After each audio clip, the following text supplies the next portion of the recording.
Om Sai Nadhai Namaha. Chapter 28. Sparrows Drawn to Shirdi. Lakshmi Chand, Burhanpur Lady, Megha. Preliminary. Sai is not finite or limited. He dwells in all beings from ants and insects to the god Brahma. He pervades all. Sai was well versed in the knowledge of the Vedas as well as in the science of self realization. As he was proficient in both these, he was well fitted to be the Sadguru. Anyone, though learned but not able to awaken the disciples and establish them in self realization, does not deserve to be called a Sadguru. Generally, the worldly parents give birth to the body, but death invariably follows life. But Sadguru does away with both life and death, and so he is more kind and merciful than anybody. Sai Baba often said that, let his man be at any distance, 1,000 kos away from him, he will be drawn to Shirdi like a sparrow with a thread tied to its feet. This chapter describes the stories of 3 such sparrows. Lala Lakshmi Chand. This gentleman was first serving in the Sri Venkateshwara Press in Mumbai, then in the railway department, and afterwards in the firm of Messrs. Raleigh Brothers and Co. as a munshi. He got the contact of Baba in 1910. 1 or 2 months before Christmas, he saw in his dream at Santa Cruz an old man with a beard standing and surrounded by his bhaktas. A few days later, he went to the house of his friend, Mr. Dattatreya Manjunath Bijur, to hear the Kirtan by Das Ganu. It was always the practice of Das Ganu to keep Baba's picture in front of the audience while doing the Kirtan. Lakshmi Chand was surprised to see that the features of the old man he saw in his dream tallied exactly with those in the picture. And thus, he came to the conclusion that the old man he saw in his dream was Sai Baba himself. The sight of this picture, Das Ganu's Kirtan, and the life of Saint Tukaram on which Das Ganu discoursed, all these things made a deep impression on his mind, and he decided to go to Shirdi. It is always the experience of the Bhaktas that God always helps them in their search for Sadguru and other spiritual endeavors. That very night, a friend named Shankar Rao knocked at his door and asked him whether he would accompany him to Shirdi. His joy knew no bounds and he at once decided to go to Shirdi. He borrowed ₹15 from his cousin and after making due preparations left for Shirdi. In the train, he and his friend Shankar Rao did some bhajan and inquired about Sai Baba with some fellow passengers, 4 Mohammedans who were returning to their place near Shirdi. They all told them that Sai Baba was a great saint living in Shirdi for many years. When they reached Kopargaon, he wanted to buy some good govas for offering to Baba. But he was so much enwrapped with the scenery and sights there that he forgot to purchase them. When they were nearing Shirdi, he was reminded of the govas just then. He saw an old woman with a gova basket on her head running after the Tonga. The Tonga was stopped and he gladly purchased some fruits when the woman said, "Take all the rest and offer them on my behalf to Baba." The facts that he had intended to purchase govas but had forgotten to do so, the old woman's encounter and her devotion to Baba, all these were a pleasant surprise to both the friends. Lakshmi Chand thought in his mind that the old woman might be some relation of the old man he saw in his dream. Then they drove on and came near Shirdi, and on seeing flags on the masjid, they saluted them. With puja materials in hand, they went to the masjid and worshipped Baba with due formality. Lakshmi Chand was much moved and was extremely happy to see Baba. He was enwrapped with Baba's feet as a bee with a sweet smelling lotus. Then Baba spoke as follows: Cunning fellow, he does bhajan on the way and inquires from others. Why ask others? Everything we should see with our own eyes. Where is the necessity to question others? Just think for yourself whether your dream is true or not.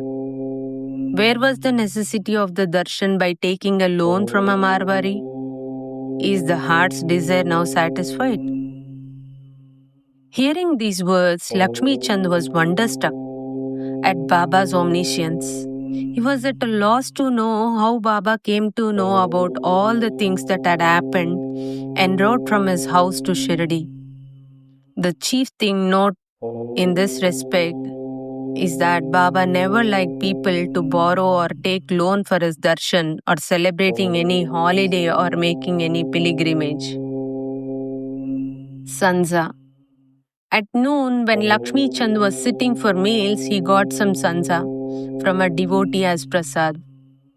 He was pleased to have it. Next day also he expected it but got nothing. So he was anxious to get it again. Then on the third day at the noon arati time, Bapu Sahib Jog asked Baba what Naivedya he should bring. Baba told him to bring sanja. Then the Vaktas brought 2 big potfuls of sanja. Lakshmi Chand was very hungry and there was some pain in his back.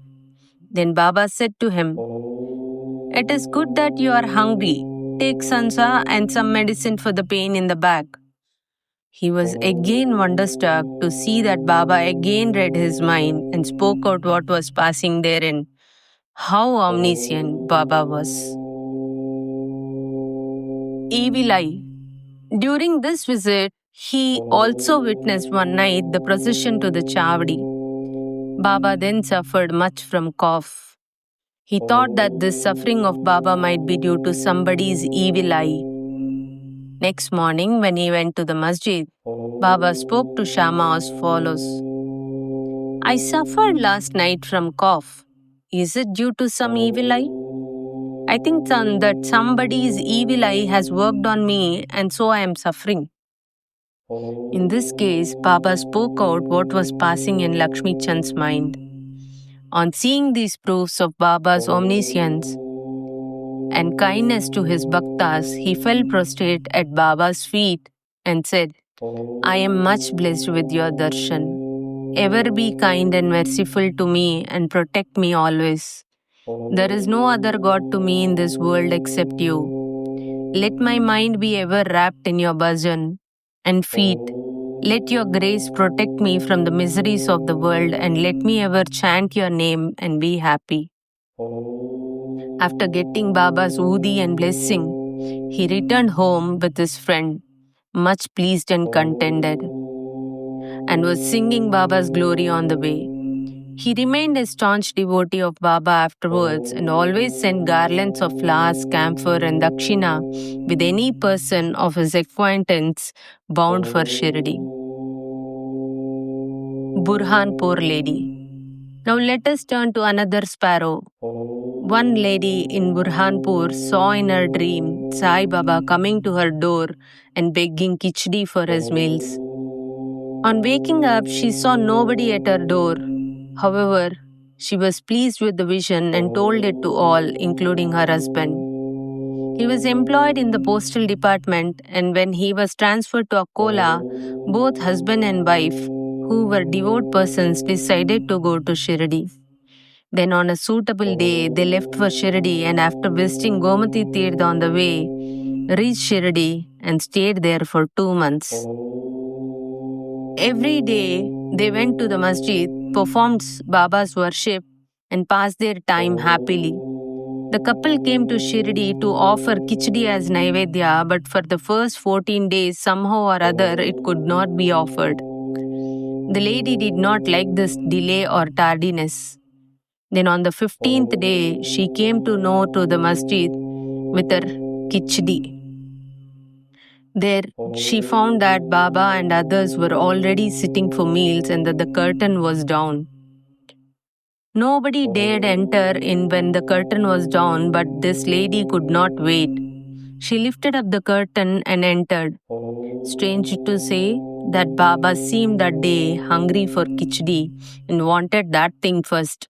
And when the lady came in with the dish, Baba was delighted and began to eat morsel after morsel of kichdi.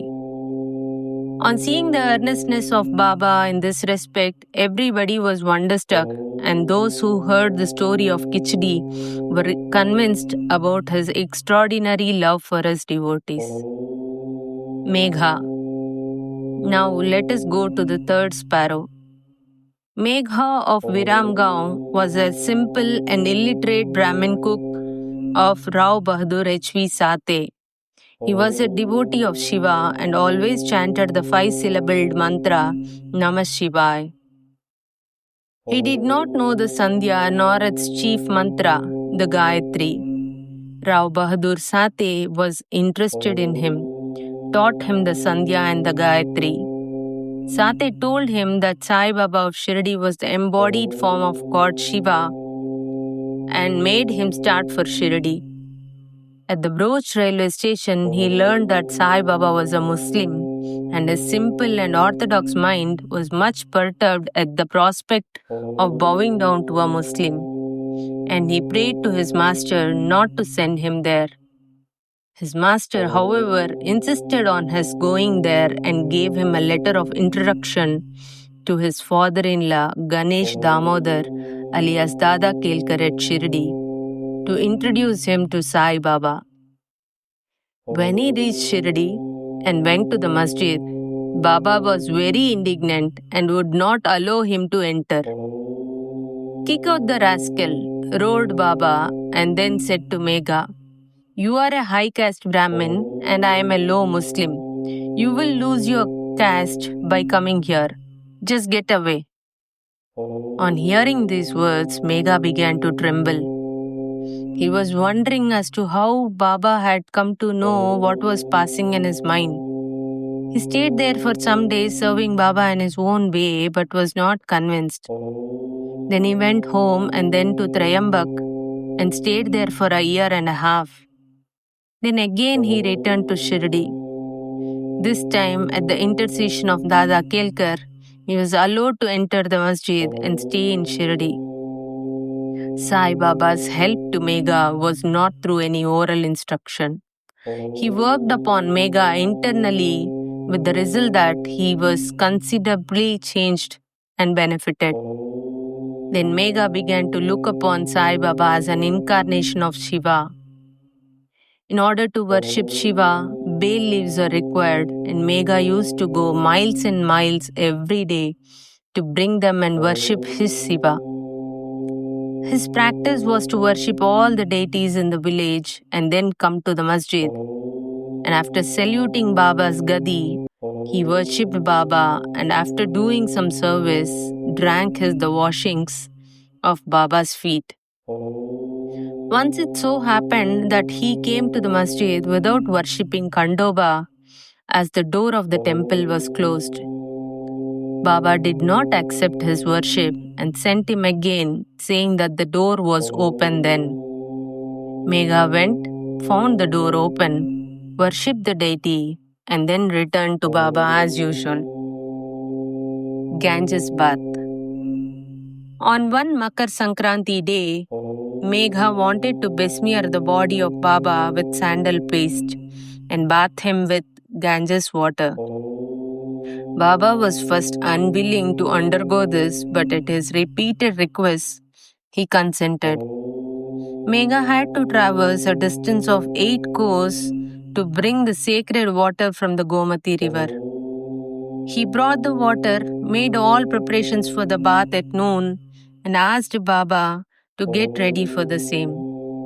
Then Baba again asked him to be spared from this bath, saying that as a fakir he had nothing to do with Ganges water, but Megha did not listen to him. He knew that Shiva is pleased with Abhishek on that auspicious day. Baba then consented, came down, and sat on a wooden board, projecting his head, said, Omega, do at least this favor. Head is the most important organ of the body, so pour the water over that only. It is equivalent to the whole bath. All right, said Megha, and lifting the water pot up, began to pour it on the head. But in doing this, he was so much overwhelmed with love that he cried out, Har Har Gange, and emptied the pot on the whole body. He kept the pot aside and began to look at Baba, but to his surprise and amazement, he found that only Baba's head was drenched, while the body quite dry. Trident and Pindi. Megha worshipped Baba at two places. In the masjid, he worshipped Baba in person, and in the Vada, Baba's big picture given by Nana Sahib Chandorkar. This he did for 12 months. Then, in order to appreciate his devotion and confirm his faith, Baba gave him a vision. One morning, when Megha was still lying down on his bed with eyes closed, but internally awake, he saw clearly Baba's form. Baba, knowing him to be awake, threw Akshata and said, Megha, draw a trident, and disappeared. Hearing Baba's words, he eagerly opened his eyes, saw no Baba there, but only rice grains spread here and there. He then went to Baba, told him about the vision, and asked permission to draw trident. Baba said, Did you not hear my words asking you to draw trident? It was no vision, but direct order. My words are always pregnant with meaning and never hollow. Megha said, I thought you woke me up, but all the doors were closed, so I was doubtful and thought it to be a vision. Baba rejoined, I require no door to enter. I have no form. I always live everywhere. As a wire puller, I carry on all the actions of the man who trusts me and merges in me. Megha returned to the Vada and drew a red trident on the wall near Baba's picture. Next day, a Ramadasi Bhakta came from Pune, saluted Baba, and offered him pindi. At this time, Megha also turned up there. Baba said to him, See, Shankar has come. Protect him now. Megha was pleasantly surprised to see pindi. Also in the Vada, Kaka Sahib Dikshit was standing with a towel on his head after having taken his bath and was remembering Sai when he saw a pindi before his mental vision. While he was wondering about this, Megha came and showed him the pindi presented to him by Baba. Dikshit was happy to know that this pindi exactly tallied with the one he saw a few minutes before in his vision. In a few days, after the drawing of trident was complete, Baba installed the pindi near the big picture where Megha was worshipping. The worship of Shiva was dear to Megha, and by the drawing of the trident and installation of pindi, Baba confirmed his faith therein. After continuous service of Baba for many years, doing regular worship and arati every noon and evening, Megha passed away in 1912. Then Baba passed his hands over his mortal remains and said, This was a true devotee of mine. Baba also ordered that at his own expense the funeral dinner should be given to the Brahmins, and this order was carried out by Kaka Sahib Dikshit. Bow to Sri Sai. Peace be to all.